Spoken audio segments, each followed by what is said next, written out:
हाय दोस्तों, welcome to AK Info YouTube channel. दोस्तों,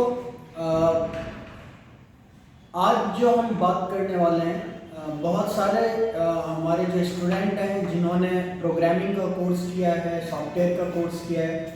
अभी बहुत सारे फ़ोन में ऐसे प्रॉब्लम आ रहा है कि 2 साल, 2.5 साल, 3 साल फ़ोन चलता है और उसके बाद उसमें कंज्यूम 90% या EMMC का हेल्थ प्रॉब्लम हो जाता है, जिसके कारण हमें EMMC चेंज करना पड़ता है। और चेंज करने के लिए आईसी को हमें प्रोग्राम करना पड़ता है। बहुत में RPM क्लीन, डंप डालना, सिक्योरिटी डालना है और भी बहुत कुछ है।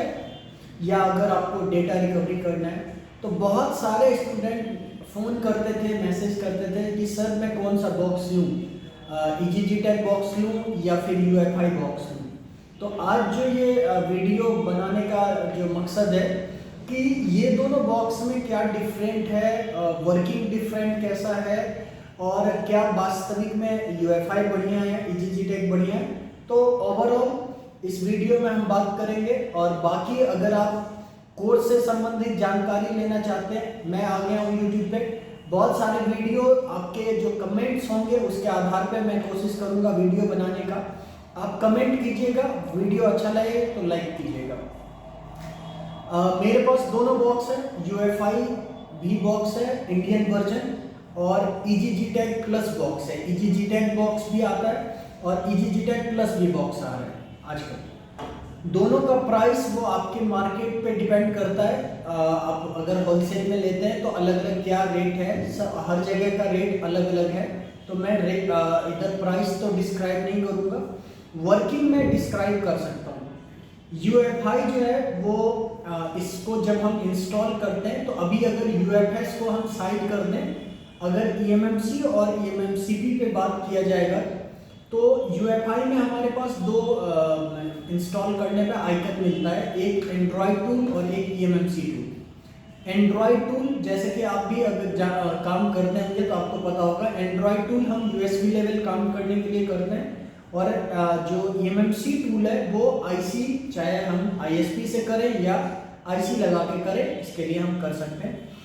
UEFI का जो कुल मिला के इसका जो इंटरफेस है, आप जो चलाते हैं सॉफ्टवेयर UI, मैं आपको दिखा देता हूँ। तो यहाँ पे ये हो गया UEFI का एक EMMC आइकन, EMMC टूल का, और एक ये हो गया एंड्रॉयड टूल का। ठीक है, तो UEFI EMMC टूल अगर आप ऐसे देखेंगे तो ये बहुत टफ नहीं लग रहा है। पहले बोलता है कि आप इसका जो है EMMC का बैकअप बनाते हैं तो उसका डायरेक्टरी सेव कीजिए, तो मैं अभी यस कर देता हूँ, वहीं से हो जाएगा C ड्राइव करना। अब इसको अगर देखा जाए तो सबसे पहले आइडेंटिटी, आप यहाँ पे ISP और IC का डिफरेंट इधर से चेंज कर सकते हैं। आइडेंटिटी की इंफॉर्मेशन देगा, आप इधर डंप पे काम कर सकते हैं, डंप रीड और राइट करना। यूजर इधर आपका कुछ जो बूट सीक्वेंस होता है, जो partition configure, boot 1, boot 2, user data जो एनेबल होता है ext CSD का, आप उसको चेंज कर सकते हैं। इधर आपका रीड राइट का ऑप्शन देता है कि किसमें इधर रीड करना है, राइट करना है, उसके बारे में। यूजर पार्ट में आप जो है वो सिक्योरिटी से संबंधित डाटा ले सकते हैं, डाटा राइट कर सकते हैं। लॉक मतलब पार्टीशन के अंतर्गत अगर पार्टीशन में कोई काम करना है या एडिट करना है तो आप यूजर पार्ट में कर सकते हैं। फैक्ट्री इमेज में आप फर्मवेयर राइट कर सकते हैं, रिपार्टीशन पे क्लिक कर सकते हैं। और इधर सपोर्ट में आप सॉफ्टवेयर डाउनलोड कर सकते हैं, इधर ऑप्शन दे देता है कि आप UEFI के और अलग अलग और EMMC के जो FAQ है उसको डाउनलोड कर सकते हैं इधर से। तो इसका UI देखिए एकदम सिंपल है, कॉम्प्लिकेशन नहीं है, अलग अलग टैब और बहुत ज़्यादा लोड नहीं दिया है इसके UI पे। सिंपल लगता है, जो फ्रेशर बनता है, जो बहुत दिन से काम नहीं कर रहा है, जो शुरू में स्टार्ट किया है, तो अगर उससे आप UEFI के बारे में पूछिए तो वो UEFI को बढ़िया बोलेगा। क्यों? क्योंकि UEFI देखने से ही समझ में आ जाएगा। अब अगर EGG-Tech का बात किया जाए तो EGG-Tech का भी मैं आपको प्रोफाइल दिखाता हूँ। EGG-Tech बॉक्स मैंने कनेक्ट किया है और EGG-Tech का सेटअप, अब EGG-Tech का दो सेटअप आता है, एक आता है EGG-Tech क्लासिक सूट और एक आता है EGG-Tech का EMMC ठीक है। तो जब हम EasyJetag यहाँ हमने सेटअप इसका डाउनलोड किया है, तो यहाँ पे देखिए ये EasyJetag का एक हो गया हमारा, यहाँ पे ये हो गया क्लासिक सूट का, और ये है EMMC प्लस टूल का। तो इसको अपने को इंस्टॉल करना है, ये मैंने इंस्टॉल ऑलरेडी कर रखा है, आपका टाइम मैं बर्बाद नहीं होने दूँगा। ये EasyJetag प्लस टूल है, ओपन करेंगे। इसमें भी अगर आप देखेंगे तो बहुत डिफरेंट वर्क में ऐसे नहीं है। अब डिफरेंट कहाँ होता है वो मैं आपको दिखा देता हूँ और बता भी देता हूँ। ये हो गया EasyJetag का क्लासिक सूट। अब यहाँ पे आपको सबसे पहले एडेप्टर चूज करने का देता है। जैसे बहुत सारे बंदे EasyJetag के साथ उसी का एडेप्टर यूज करता है, बहुत सारे बंदे जैसे मैं EasyJetag के साथ मैं ये IC फ्रेंडली का एडेप्टर है वो मैं यूज करता हूँ 13-in-1। ठीक है, तो यहाँ ऑप्शन देता है कि आप यहाँ से एडेप्टर लीजिए। ठीक है, सबसे पहले जैसे उधर UEFI में आइडेंटिटी का था, इधर चेक EMMC एंड UFS है। उसके बाद EMMC जनरल में आके आप डंप के बारे में इधर से, अब जैसे UEFI में क्या था तो आप एक साथ डंप बैकअप बना सकते थे, बूट 1 का, बूट 2 का, यूजर डेटा का, EXD CSD का। अब इसमें क्या किया है, आपको पर्टिकुलर 1 by 1 बैकअप बनाना पड़ेगा। जैसे जो उधर आपका यूजर डेटा था वो हो गया इधर रोम 1, जो उधर बूट 1 है वो हो गया रोम 2, जो उधर बूट 3 है, बूट 2 है वो हो गया रोम 3, इधर EXD CXD खुद ब खुद बैकअप बन जाता है। तो इधर 1 by 1 backup banana, read write erase. अब इधर आप EXD CSD का ये हो गया कॉन्फ़िगर सेट करने का। एडवांस, अब यहाँ पे एक पार्टीशन, एक टैब आपका इधर दे दिया है, एक इधर टैब हो गया। एडवांस में यहाँ से EMMC का CID चेंज कर सकते हैं, factory reset plus format, right part protection, एक EMMC में राइट प्रोटेक्शन लग जाता है किसी किसी में। इधर यूनिवर्सल फॉर्मेट, स्मार्ट रिपोर्ट जो हेल्थ रिपोर्ट चेक करते हैं। EMMC हार्डवेयर पार्टीशन में जो आप उधर SK Hynix में कंज्यूम 90% जो उधर करते हैं UEFI में, वो भी होता है EMMC पार्टीशन में जाके GP1, GP2, GP3, GP4, GP5 ऐसे टिक करके राइट पार्टीशन। तो उसी तरह EMMC हार्डवेयर में आके इधर आप GP1, GP2, GP3 ये ऑप्शन दिख रहा है, और GP4, और इधर फाइनल राइट कर देते हैं। उसके बाद इधर राइट बाय वेंडर में जाके आप फर्मवेयर राइट कर सकते हैं। जो उधर फैक्ट्री रीसेट था वो इधर write firmware, write by vendor है। रीड बाय वेंडर में आपको बैकअप बना सकते हैं, जो उधर यूजर पार्ट था वो इधर रीड बाय वेंडर है। ठीक है, ये हो गया इसका EMMC टूल का, जो EasyJetag प्लस EMMC टूल है। अब इसमें अगर आपको सैमसंग का EMMC का हेल्थ रिपेयर करना है या RPMB का बैकअप, वो RPMB क्लीन करना है, तो वो इस टूल से नहीं होगा। तो उसके लिए आपको एक अलग टूल फिर इंस्टॉल करना पड़ेगा, जो है क्लासिक सूट, ये वाला। इधर मैंने उसका रखा हुआ है डाउनलोड करके। इधर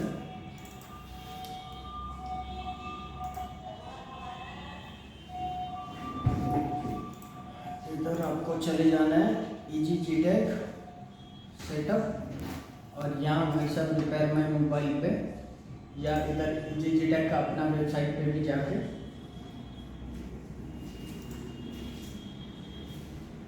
क्लासिक सूट दिखा, 1 2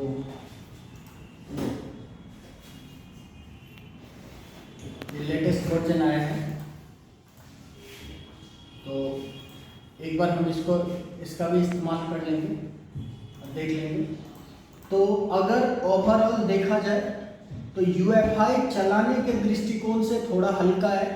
अब UEFI में गड़बड़ी कहाँ होता है, तो जैसे ही आप सैमसंग के EMMC को अपडेट EMMC फर्मवेयर करते हैं तो वहाँ बहुत सारे सैमसंग के EMMC फॉल्स हो जाता है, उधर एरर दे देता है। एरर EasyJetag भी देता है, मगर EasyJetag का परसेंटेज जो एरर देने का है वो कम है, UEFI ज़्यादा देता है।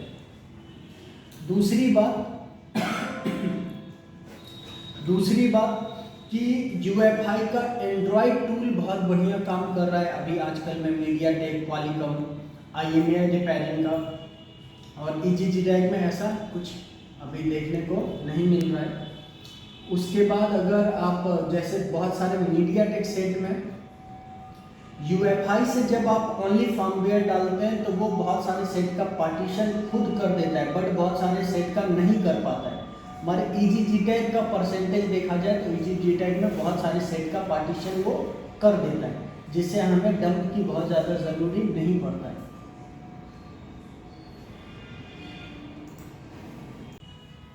ये हो गया दोस्तों क्लासिक सूट, तो इसको भी अपने को इंस्टॉल कर देना है इधर।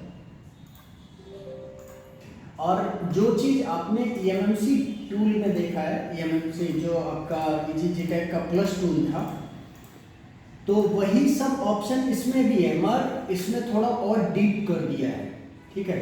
और समझिए तो थोड़ा उधर जब आप EMMC टूल में देखेंगे EGGTAG का EMMC जो EGGTAG का प्लस टूल, तो उसमें देखेंगे तो कुछ ऑप्शन को ऐसे अनलॉक कर दिया है, आपको हर सेक्शन दिखेगा। और जो क्लासिक सूट है उसमें क्या किया, ऑप्शन दे दिया, उसके अंदर आपको जैसे डंप में आपको पार्टीशन नहीं देगा कि आप क्या बैकअप बनाना चाह रहे हैं, कितना बैकअप बनाना चाह रहे हैं। तो एक बार देख ही लेते हैं। तो यहाँ से हमने क्या किया, EGGTAG का क्लासिक सूट ओपन किया, इधर इंग्लिश, नेक्स्ट, वेट करेंगे थोड़ा।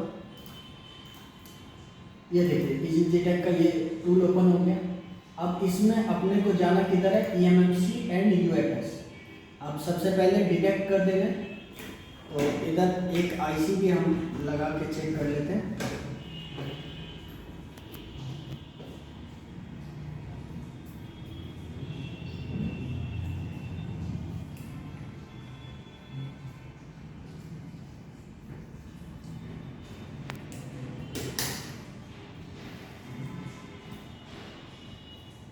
ये अलग अलग जो है BGA के लिए अलग अलग इसको जगह दे दिया है कि आपका कौन सा BGA है, उस साइड आपको लगाना पड़ेगा। अब यहाँ से आपको ई सॉकेट सेलेक्ट कर लिया और यहाँ डिटेक्ट किया।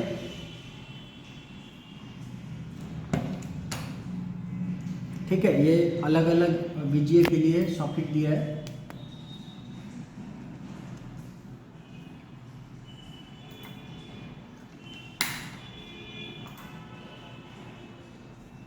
अब यहाँ पे देखिए ये EMMC कनेक्ट दिखा रहा है, ठीक है। अब जैसे इसमें क्या है, तो आपको यहाँ पे देखिए अगर डंप बैकअप बनाना है तो आप यहाँ से डंप का बैकअप बना सकते हैं इधर, ठीक है। यहाँ रीड राइट इरेज, और इधर आपका बूट हो गया जो XD CSD बूट कॉन्फ़िगर करने के लिए। एडवांस में आप यहाँ पे अपडेट EMMC फर्मवेयर, ये ऑप्शन है सैमसंग का, मतलब ये FAQ फाइल अपडेट करने के लिए, जो खास करके RPM भी क्लीन करने के लिए हम लोग यूज़ करते हैं, और सैमसंग का हेल्थ रिपेयर के लिए यूज़ करते हैं। इधर आप फॉर्मेट का ऑप्शन यूज़ कर सकते हैं, इधर FAQ फाइल का बैकअप बना सकते हैं। इधर हो गया आपका सैमसंग का वो SK Hynix का जो हेल्थ रिपेयर करना है वो हेल्थ रिपेयर कर सकते हैं। इधर आपका UFS है, तो UFS के लिए भी आप सॉकेट लगाइए, आइडेंटिटी कीजिए। तो जैसे उधर डंप हो गया EMMC और आपका EMMCP में डंप काम करता है, वही पार्टीशन आ जाता है जिसको बोलते हैं लून। तो लून 0, लून 1, लून 2, लून 3, लून 4, लून 5। तो ऐसे बहुत सारे जो UFS है उसमें लून 3 लून होता है, बहुत सारे में 5 लून भी हो सकता है। ये हो गया। इधर से आप लून को कॉन्फ़िगर कर सकते हैं, इधर आप फॉर्मेट कर सकते हैं जैसे लॉक वॉक के लिए आता है। और ये बहुत सारे आप देखेंगे कि MI के सेट में, जैसे MI का A2 मोबाइल में UFS चिप लगा है और 2-3 को रॉ प्रोग्राम मिलेगा आपको, रॉ 0, रॉ 1, रॉ 2, रॉ 3, तो अलग अलग मल्टी लून के लिए ये ऑप्शन दिया हुआ है। तो और बाकी UEFI का जो UFS है वो मैं यूज़ अभी कर रहा हूँ, तो वो मज़ा नहीं दे रहा है। आप पैसा है तो आप ले सकते हैं, मगर बेकार हो जाएगा वो पैसा। क्यों? क्योंकि उसमें बहुत सारा जो UFS है वो डिटेक्ट नहीं करेगा, आप कॉन्फ़िगर अच्छे से नहीं कर पाते उसमें। बहुत में क्या होता है, तो लून पार्टीशन दिखाएगा, बहुत में नहीं दिखाएगा। तो UEFI आप ले सकते हैं, इससे EMMC और EMMCP का काम हो सकता है, बढ़िया काम करेगा भी। बाकी अगर आपके पास EGGTAG है तो UEFI से बढ़िया EGGTAG है मेरे नज़र में, क्यों? क्योंकि बहुत सारा आईसी जो इधर हमारा फॉल्स हो जाता है वो हम EGG-TAG से रिकवरी कर लेते हैं सैमसंग को अपडेट करते समय, या आपका कभी कभी क्या होता है बिना डंप का अगर मुझे फर्मवेयर से ही उसको पार्टीशन बनवाना है तो उसमें भी UEFI बहुत टाइम फॉल्स हो जाता है और EGG-TAG हमारा संभाल लेता है। उसी तरह आपका UFS भी है। UFS बहुत सारा जो UEFI डिटेक्ट नहीं कर पाता है या आपका रिप्रोग्राम नहीं हो पाता है या रिपार्टीशन नहीं हो पाता है, लून कन्फिगर नहीं हो पाता है, वो EGG-TAG से हमारा हो जाता है। तो अगर आप मेरे से पूछें तो पैसा दोनों में खर्चा होगा, आप EGG-TAG ले लेंगे। EGG-TAG का UI थोड़ा सा कॉम्प्लिकेशन है, थोड़ा कॉम्प्लिकेटेड है, बट अगर समझ जाएंगे, देखिए दोनों में काम क्या हो रहा है, पहला नंबर डंप, दूसरा नंबर सिक्योरिटी, तीसरा नंबर हेल्थ, चौथा नंबर जो यूजर डाटा है उसके, ये 4 ही काम है। दोनों बॉक्स ये 4 काम कर रहा है। किसी में क्या हो रहा है, वही 4 काम कोई परसेंटेज में बढ़िया परसेंट पे काम कर रहा है, कोई परसेंटेज में थोड़ा कम कर रहा है, ठीक है। तो और बाकी इसमें और तह में बहुत कुछ है। मैं ये कंपेयर वीडियो था इसीलिए मैं इसको खुल के आपको डिटेल में नहीं बता सकता। आप जब मेरे पास क्लास में आएंगे तो इसका बहुत सारा सीक्रेट भी होता है कि भाई साहब जैसे आप देखे होंगे कि UEFI में पहले RPM भी क्लीन करने का ऑप्शन नहीं होता था, तो शिफ्ट बटन के साथ हम लोग उसे हाईलाइट करते थे, तो वो होता था सीक्रेट कोड। ऐसे और भी बहुत सारे हैं, ठीक है। तो आई होप कि ये आपको समझ में आया हो। बाकी आप जब खरीदने जाएंगे तो दुकानदार को बेचना रहता है, वो तो सब बॉक्स बोलेगा भाई साहब बहुत बढ़िया है, आप लीजिए, बहुत बढ़िया, बहुत बढ़िया काम करेगा। बट जब आप दुकान पे लेके आएंगे और वो काम नहीं कर पाएगा तो फिर आपके लिए वो दिक्कत वाला बात है, ठीक है। तो मैं अभी दोबारा YouTube पे आ गया हूँ। आप सॉफ्टवेयर से संबंधित और प्रोग्रामिंग से संबंधित अगर कोई इंक्वायरी है या कोई समस्या है तो आप हमें कमेंट करें। वीडियो बढ़िया लगे तो वीडियो को लाइक कीजिए। हम पटना में हैं, तो अगर कोर्स से संबंधित जानकारी लेना चाहते हैं, चाहे वो ऑनलाइन कोर्स हो, ऑफलाइन कोर्स हो, आप A to Z कोर्स की जानकारी नीचे एक नंबर चल रहा होगा, उस पर आप ले सकते हैं जानकारी।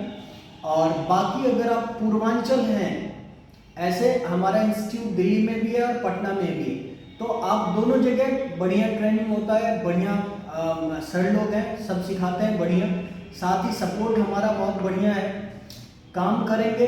देखिए दिक्कत मेरे पास कोई छू मंत्र नहीं है कि मैं आपको मंत्र फूंक दूँ आप इंजीनियर बन जाएंगे। हमारे पास एक तरीका होता है पढ़ाने का। मैं आपको तरीका दूंगा, आपसे टाइम लूंगा कि भाई साहब आप हमें टाइम दीजिए, फिर अगर आप काम ना कर पाए तो वो प्रॉब्लम है। आप सोचेंगे कि 2 दिन में हम इंजीनियर बन जाए, वो नहीं बनेंगे। किसी भी इंस्टीट्यूट में चले जाइए, वो मेरे पास या कहीं भी दुनिया में। तो जब भी आप हमारे पास आते थोड़ा सा टाइम लेके आइए, सीखिए, बढ़िया से काम कीजिए और अपना भी और हमारा भी नाम बढ़िया कीजिए, ठीक है। तो बाकी मिलते हैं अगले वीडियो में। थैंक यू सो मच, आपका दिन शुभ हो।